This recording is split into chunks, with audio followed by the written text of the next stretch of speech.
how to gift Robux on Roblox. Okay, so first go to your account. Next is you make sure to click on the search bar here and then search for please donate. Right? Okay, now make sure to click on this one. Remember this username. Okay, click on this and then click on play. Okay. Now, once you've entered your game, you just need to click on the gift button here at the left side. And then you just need to type in the username of the person that you want to send a Robux to. So for example, I'm going to send it to this person here. Right? And then click on gift. Okay. Now here, you'll see all of the Robux options here that you can, the amount that you want to send to that person.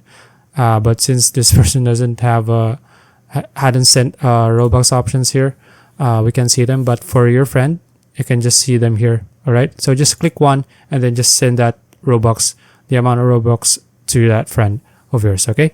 So that's it. If you found this video useful, please like and subscribe for more videos like this. See you in the next one.